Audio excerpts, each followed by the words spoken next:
Hello, my name is Lady D. Welcome to my channel.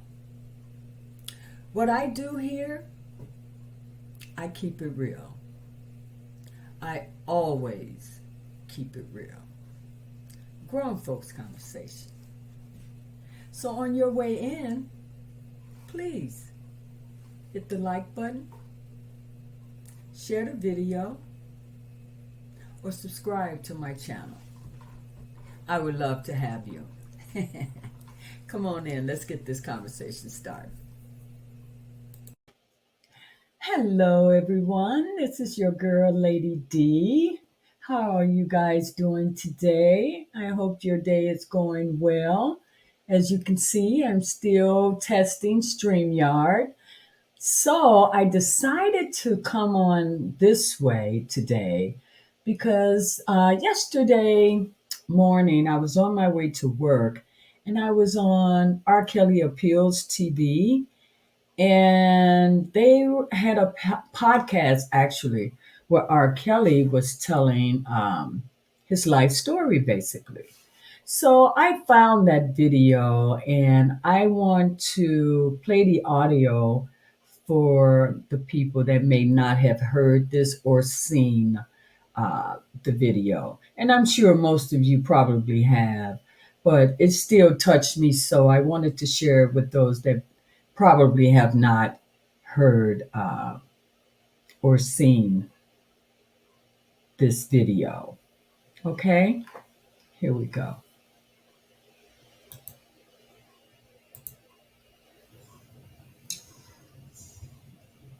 We rolling? Are we rolling? Are we rolling? Are we rolling? This is my life. I'm Mark Kelly and this is my life. This is my life. This is my life. I'm Mark Kelly and this is my life. Grew up on the south side of Chicago, born 1967. And my eyes have seen a lot of things coming up in the hood. Jeffrey Manners, Argyle Gardens, 63rd and Michigan. Oh, the south side wasn't no punk. Man, I tell you, I've seen a lot of junk, coming up. Been through a lot. My mom, my family, though we had not much of anything, we had family, we had us, we had love. And I believe, no, I know that's what got us through. That's what landed me here. I fell from the sky, landed on the ground. All I know is, man, I was like a sea.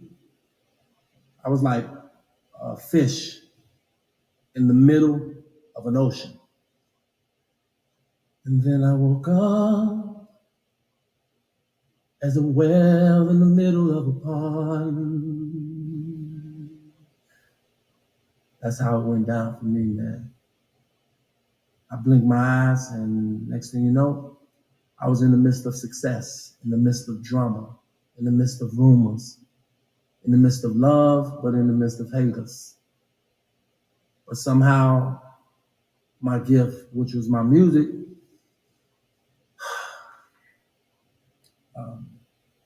my depth of struggle was fed into my gift, and somehow my gift ignited to the point where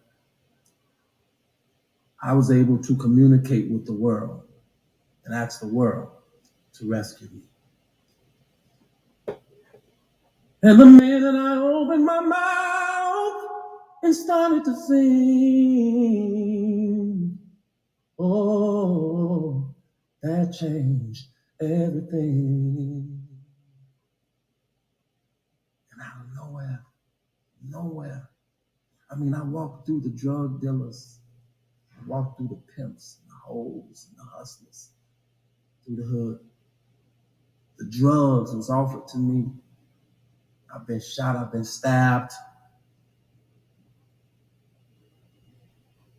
but I still, to this day, made it free.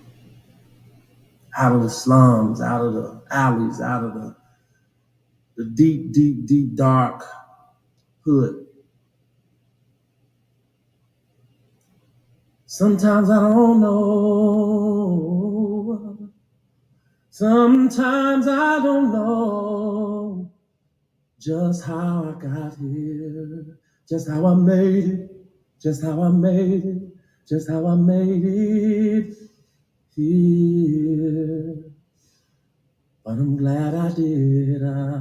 I'm glad I did. All I wanted to do was music, you know. Ever since I was 8 years old, I could remember having a dream about being 20 something. And in that dream, I remember playing the piano, a white piano, hearing a melody. And the melody at 8 years old in my dream where I was 20 went da da da da da da da da da da da da da da da da. And here 20 years later, 25 years later, I grow up, I become famous, and I'm sitting at a house where I bought my first piano, which was a white piano, and I began to play a song, began to start writing on a song. And that same melody when I was 8 came to me.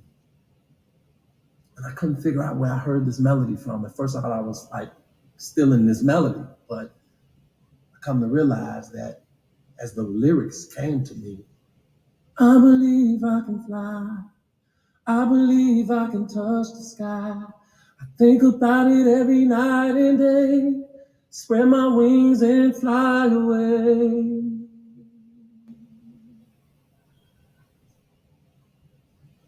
Tear comes down my eye because I say, wow, I wrote this song when I was 8.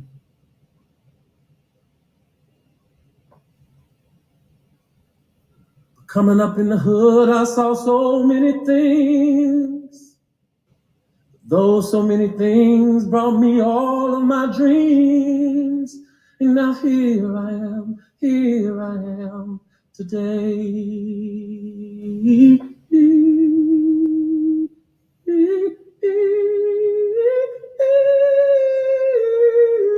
Here I am today.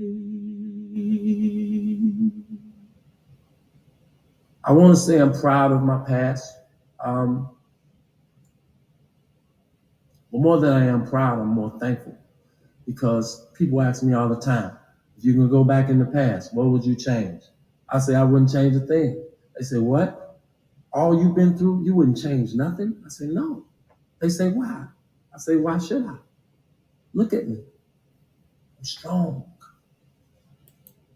I'm wise. I'm appreciative. I don't take nothing for granted. My past shaped and molded me into who I am today. I think struggle is the best thing if you know how to deal with it, if you know how to overcome, if you know how to deal with your problems. Because if you know how to deal with your problems, and depending on how you deal with your problems, that will become the measure. That will become the measure of your worth. But you have to know how to deal with it. Anything that happened to me in my past, anything I've been through in my past, I look back behind me and I say, this is where God brought me from. Best gift in life is breathing in and out. So I'm very thankful. If I had nothing, if I never sold one record, I was always taught how to be thankful for the gift of breathing in and out. Because as long as you can breathe in and out, you can make it. Ooh, you can make it. You can make it. You can make you can make it. You can make it as long as you're breathing, long as you're alive. You can make it. And I always used to sing in the shower because I was too shy to sing anywhere else. So I was singing in the shower. I thought I sounded good, but my sister would always bam on the door, tell me to stop calling halls, get out of the bathroom because she had to get in there. I looked at that like she was jealous and just wanted to get in the bathroom, wanted me to get out so she can be in there 20 times as long as I was in there. So I thought it sounded pretty good. The shower gave me an echo, a reverb that allowed me to hear myself so beautifully, so clearly, that it gave me the confidence to walk out of the shower eventually and sing throughout the house. Of course, the house did not have the same reverb. Outside did not have the same reverb. But when I dropped out of high school and became a street performer, I was trying to find that reverb that could echo my voice, that could echo my life, so the world could hear the gift that I had in me. And people ask me to this day, what do you think about your success? How does it feel to perform in front of 100,000 people holding up candles where it looks like a sea of fire?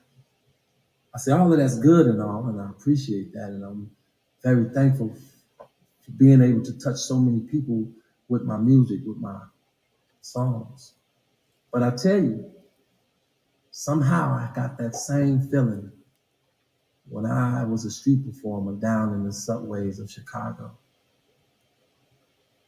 Yeah, that's right. I was a street performer. I was a street performer. I was a street performer. I was a street performer. And I will always be first street performer because that allowed me to develop my craft, develop my gift. And besides, it's a great echo down there as well. It was a great echo down there, except for the L coming by. But when the L would come by, I would try to challenge that L and sing louder than the L, and the L would roar.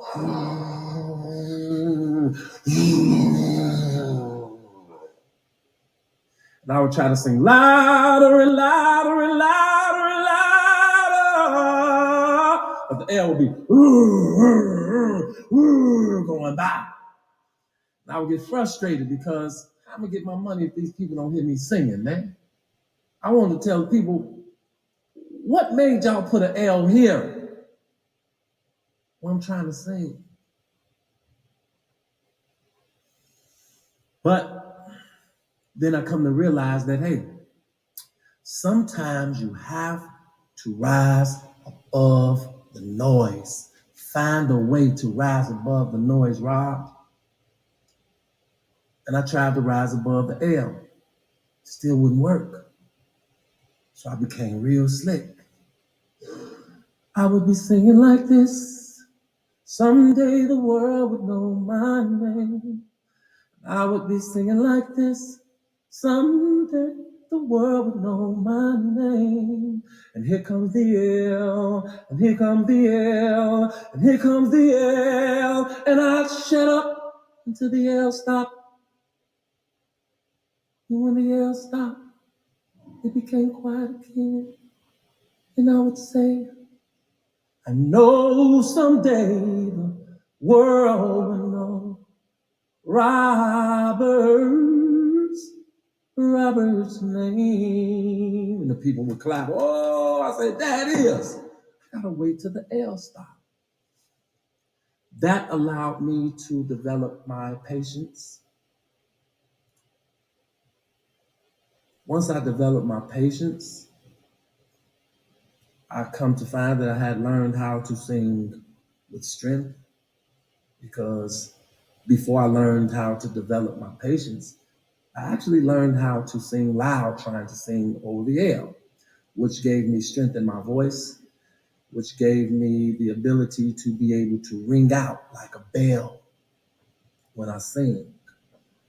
It also allowed me to connect with people, because I would be singing my songs that I wrote, but I didn't feel there was a connection. The only time I felt the connection is when I started noticing people were coming down from work to catch the L, and they had McDonald's bags in their hands. And I was like, McDonald's. If I write a McDonald's song while these people are holding McDonald's bags in their hands, I'm going to connect, because they're going to laugh and they're going to say, I can't believe this guy's down here with a piano and a chitlin bucket singing a McDonald's song, and I just came from McDonald's. They're going to feel like I'm talking directly to them, and that's going to make the connection. So that's what I did. I went home. I said, Mom, I got to write a McDonald's song. She said, well, you love McDonald's. You ought to be able to write a McDonald's song. That's your favorite restaurant. I said, that's what I'm going to do. So I went in the room and I started messing with my little keyboard, Casio that is. And I said,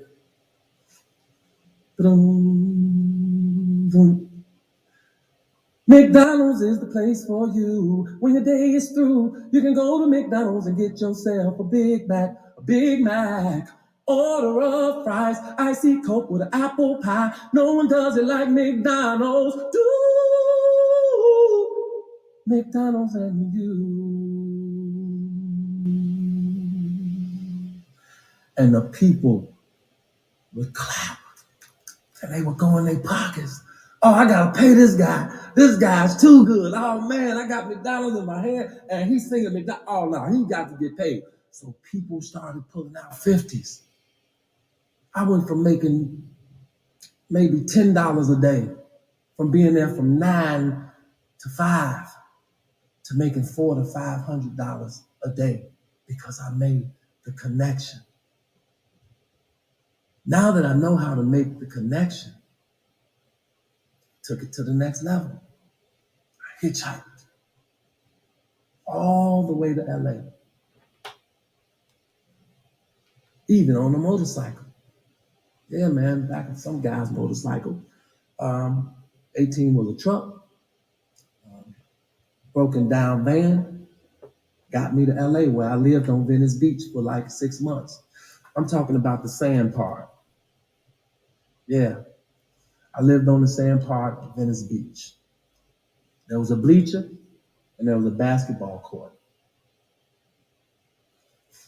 And I would sleep under the bleacher, and I would wake up and I would play basketball with the guys that played basketball.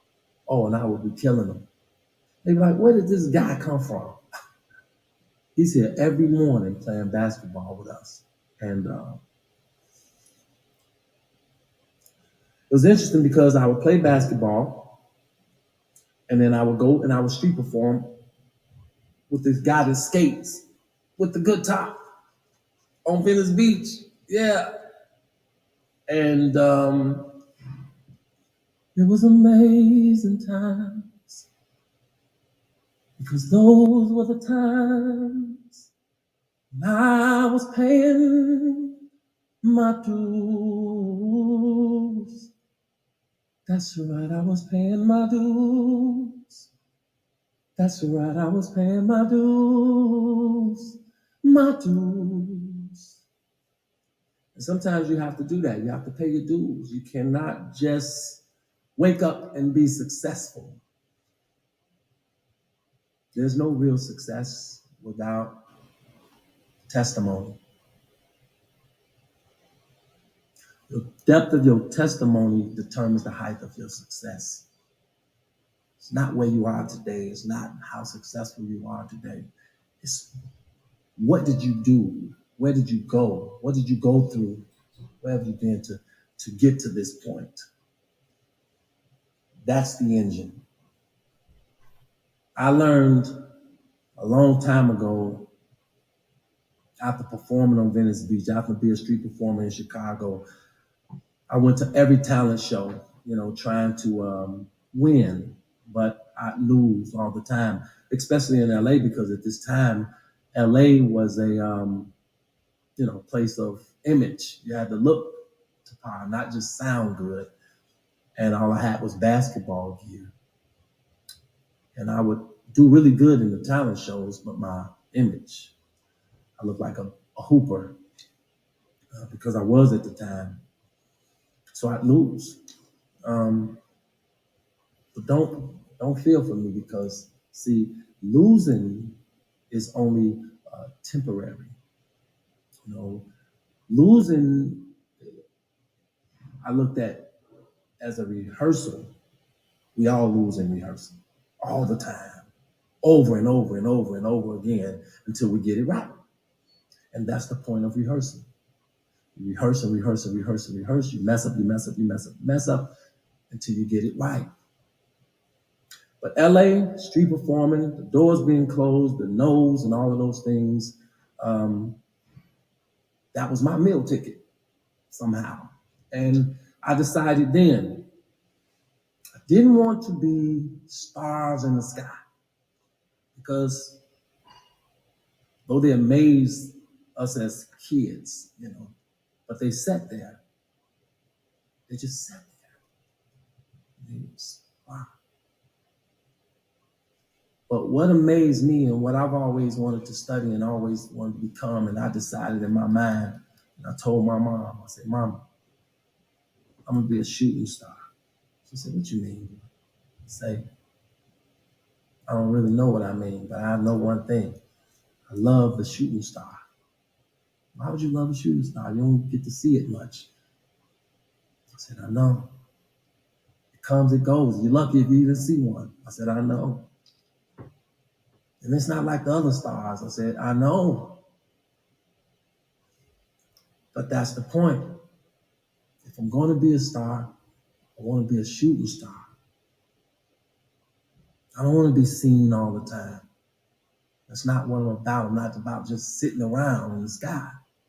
I want to soar through the sky, in and out of space. People would tell me, well, you could do that, sky's the limit. I say, no, it's not. I would always have my different sayings. I would say space is the limit, because if you can make it to space, you can travel anywhere. And my brain and my mind, it just always wanted to go places no man has gone, so to speak. I always wanted to be a scientist of music, not just music.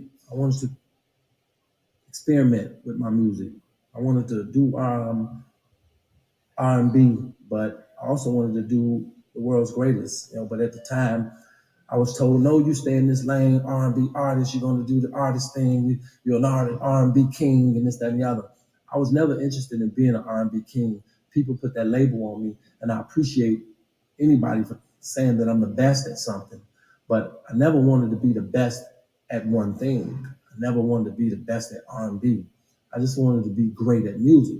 So I decided to do I Believe I Can Fly. I decided to go on and do the world's greatest. I decided to do country songs, pop songs, You Are Not Alone for Michael Jackson, because I never wanted to be trapped in a category.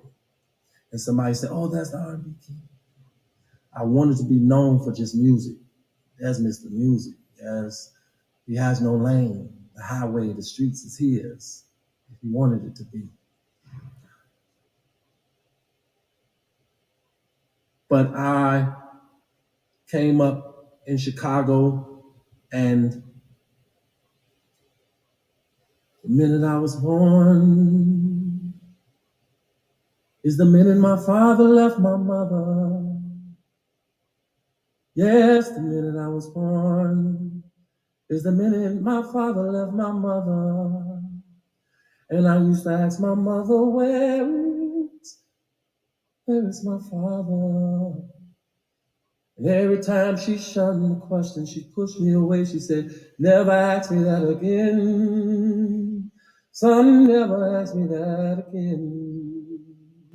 But it was hard because I would always see, my brothers, their father would come by every now and then and, take them out, buy them things. And Christmas, Thanksgiving, Easter, Halloween. And I wasn't jealous of my brothers, but I would always, become curious and frustrated because, wanting a father, not having a father, first of all, it's automatically something missing in your life. There's no doubt about that. I always felt half. I always felt a hole in the situation. Though my mother was a mother, father, brother, sister, best friend, and everything to me, she never was really a father. My sister's father would come by every now and then, but I never understood why my father was not with my mother. That was just something as a child I didn't understand. And it would hurt so damn bad. It would hurt so damn bad. And me being 8 years old, I would be so damn sad. But as I got old,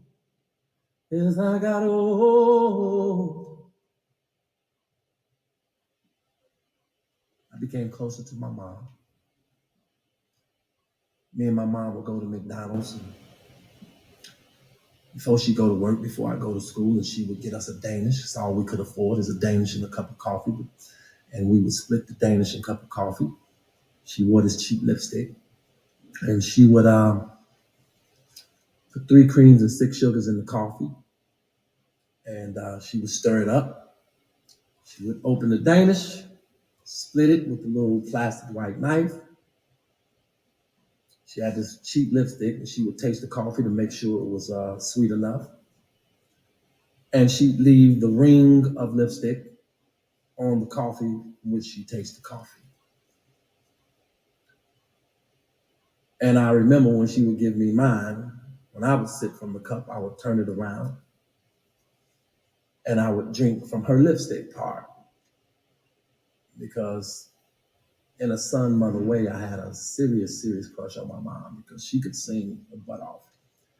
And I just looked up and down to her. I looked around. I looked everything about my mother. I loved her. And I even asked her to marry me one day. I was like, nah. She said no. But you know what? I understood it. I took it well. And so when my mom passed, I was coming from my first concert from overseas, in which I wanted her to go with me because that was the only way I was going to get on the plane. So when I got back from overseas, my mom passed the day I got back, 3 weeks later. I went away. She was heavy set. She was my mom. I come back. She was very, very, very, very, very, very, very, very, very, very, very, very skinny. I had no idea she had cancer. I had no idea she was even sick. I went straight to Roseland Hospital on 111th in Chicago. And my sister and brother, I remember them to this day. Mom's very sick. You might not want to go in there, Rob. Of course, you're thinking cold, you're thinking pneumonia, you're thinking she's going to be okay. So I go in the room, peek my head in, see the pastor with my mother, I see the doctors. And the first thing my mom said is, she screamed, "Get out, Robert! I don't want you to see me like this. Get out, Robert! I don't want you to see me like this."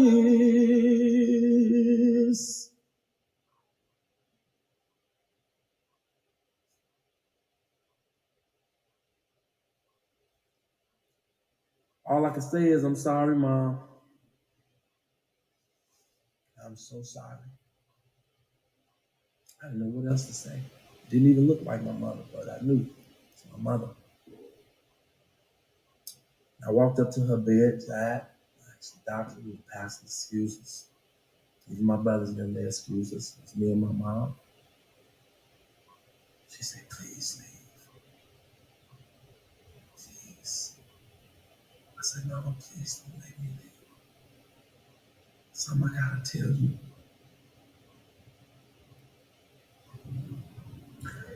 I said, first of all, I love you and I thank you for everything you have done. Everything. Everything you've done for me, Mom. And I'm sorry for every time I've been bad or did something I wasn't supposed to do. And I promise you, when she died, right there, only I promise you. I called the doctor. They came in. They pronounced her dead. I was still holding her hand. But I finished my sentence. I said, I promise you, Mama, no matter what, by any means necessary, I will be one of the best singers, songwriters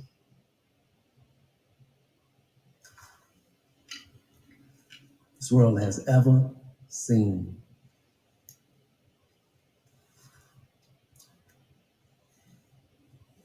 I made my mom that promise, and I'm still on a journey today to fulfill that promise, in which I will perform and sing and write like one of the best who has ever done it. I owe it to my mom. I owe it to my gift. More than anything now, I owe it to my fans. Just to be one of the best. Not the best, but one of the best who has ever done it.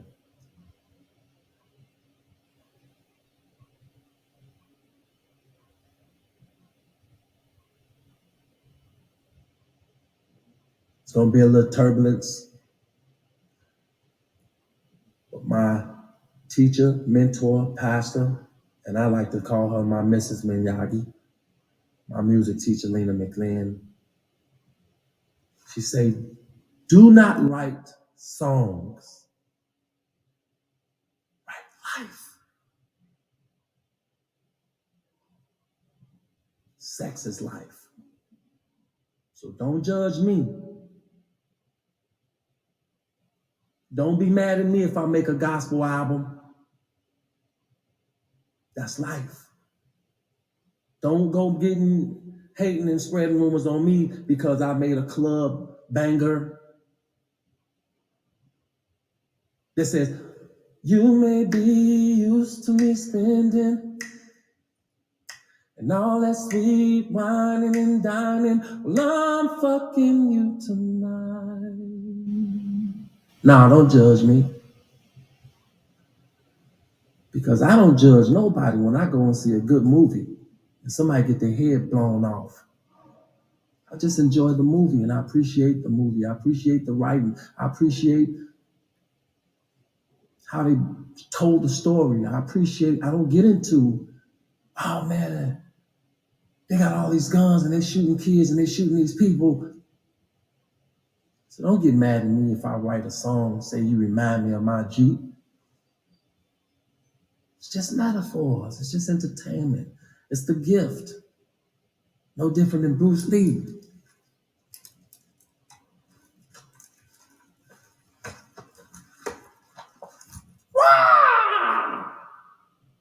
It's a gift. Bruce Lee was Ali. Ali was Michael Jordan. Michael Jordan was Superman. Superman was Spider-Man. And Spider-Man was Batman. Batman was Martin Luther King. Martin Luther King was Moses. There's certain people, certain images that come to entertain us, to take us through history and all through genres and decades and years of struggle, but inspiring us to be successful at the same time. That's all I want to be. Don't hit me. I'm an artist, people. And artists are going to go through depths. Chosen artists. I decided not to climb the mountain first. I decided to learn how to hold my balance. That's the struggle. Once I struggle and learn how to hold my balance, then I can start my climb. Because why? The mountain is a peak at the top. It's very windy. You can get blown off just like that. That's why I decided to hold my balance, learn to hold my balance first. Because I don't want to start my climb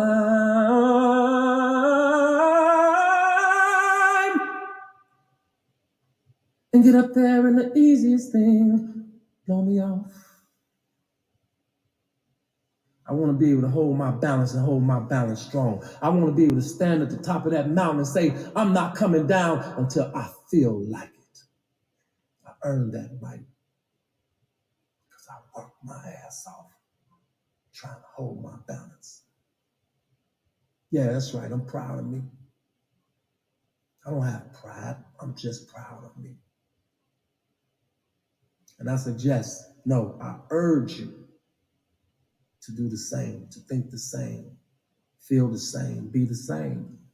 Learn how to hold your balance before you start climbing that mountain, because that's how one-hit wonders happen. Everybody's so anxious to climb the mountain and knock other people down trying to get there. And when they get to the top, they start developing a pride and an ego. And out of nowhere, whatever happened to us? What's that guy named? He was out, he had that one song.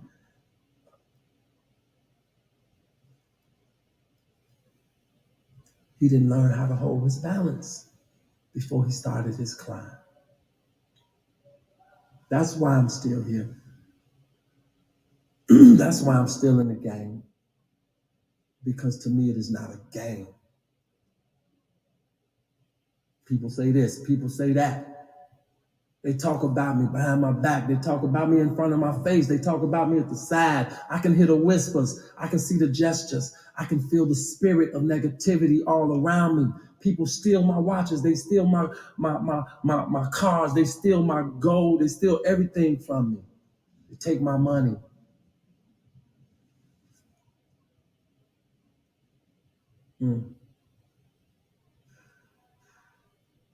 But I wouldn't change a thing. Because I'm not in it for money. I'm not in it for watches. I'm not in it for jewelry. I'm not in it for women. I'm not in it for cars and clothes and houses. And this is just something I was born to do. And I will be doing it until Jesus come back. I love music. I'm pregnant by it. I'm having applets. Yeah. I'm going to love my babies. I'm going to raise them. I'm going to burp them. They're going to poop. All those things. Without melodies.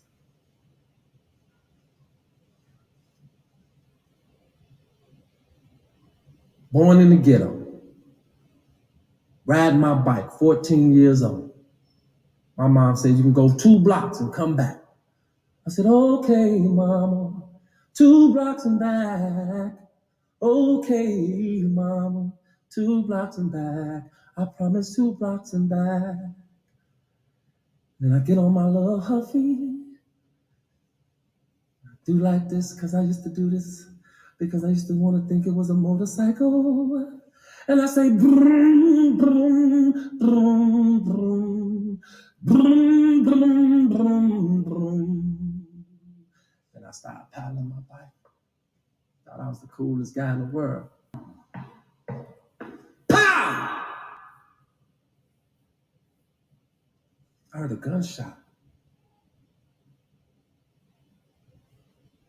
I looked to my right, I looked to my left, I looked behind me. I didn't know what happened. And out of nowhere, I started feeling woozy, got really dizzy. I started feeling myself. And then I felt, and I did this, my hand was full of blood. And I looked, my arm was swollen up, so big, like a kneecap was on my arm right here.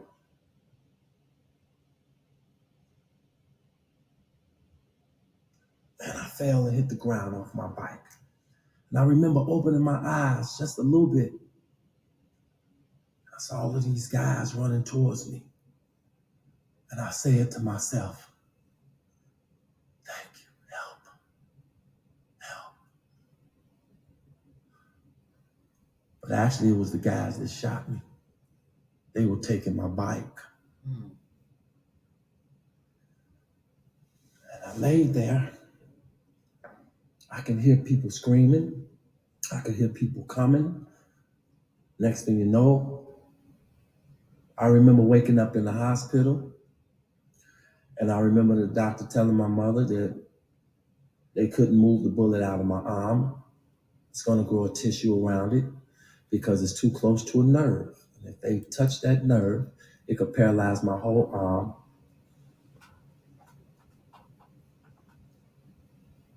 or the right side of my body. Oh, don't y'all touch me. I have a career.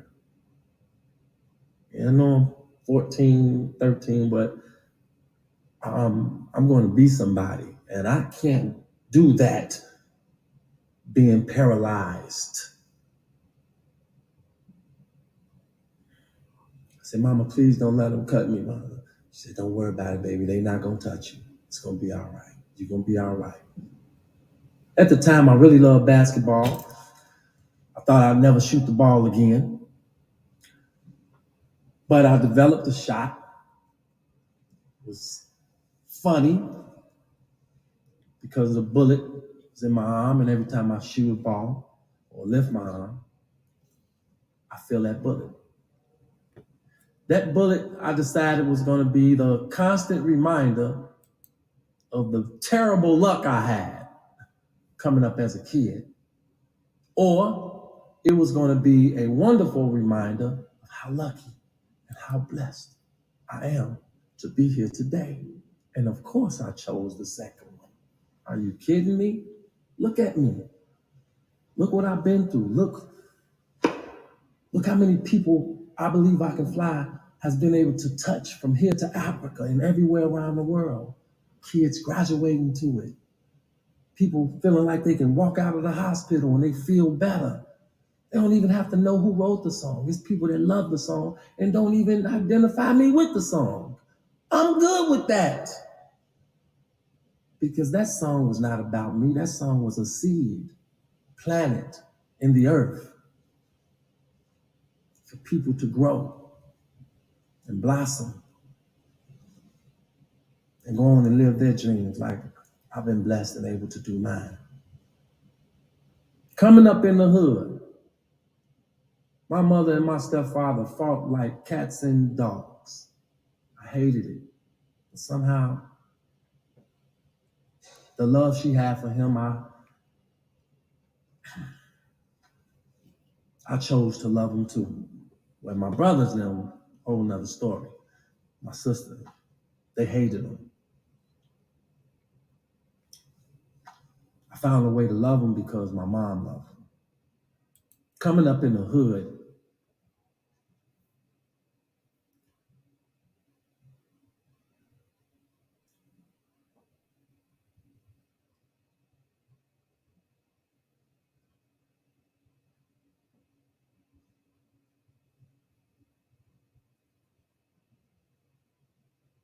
I don't even know how I got here.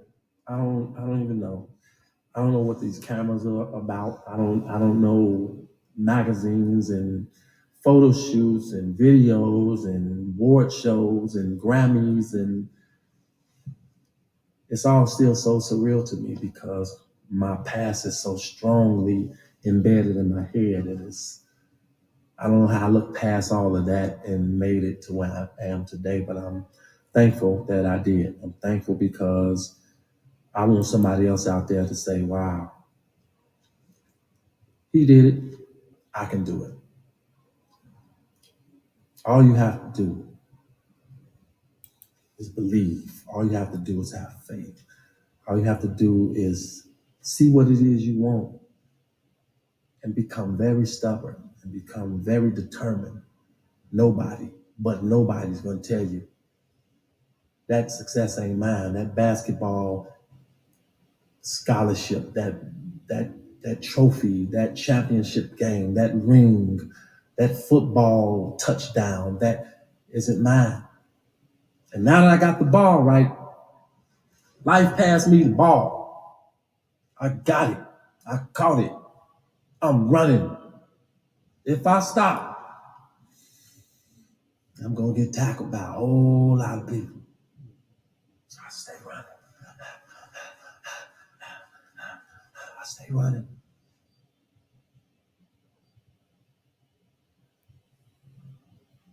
From now on, I'm gonna be on the bright side of things. No more, I can't do it. It's my life. I'm gonna live it. And maybe I'll succeed. What a wonderful thing to get up out this hood would be. And maybe times will change. And someday the world, they would know Robert's name. Go on, R. Kelly. That's why I'm on this channel constantly saying what I say about this man. This video confirmed everything I've ever said about this man. That is a gentle soul. He's letting you know he didn't get into this business for girls. Are you serious? God gave him a gift and he's soaring with it. Thank you so much, R. Kelly. Thank you so much for telling us this side of your life. Thank you. Thank you. Thank you. I hope you guys enjoyed that. It is an actual video. If you guys would like to actually see the video, I just doing the audio on it. Oh my God, that was absolutely beautiful. Take care, guys. I just wanted to share that to those that may not have heard this side of Mr. Kelly. Talk to you guys soon. Bye bye.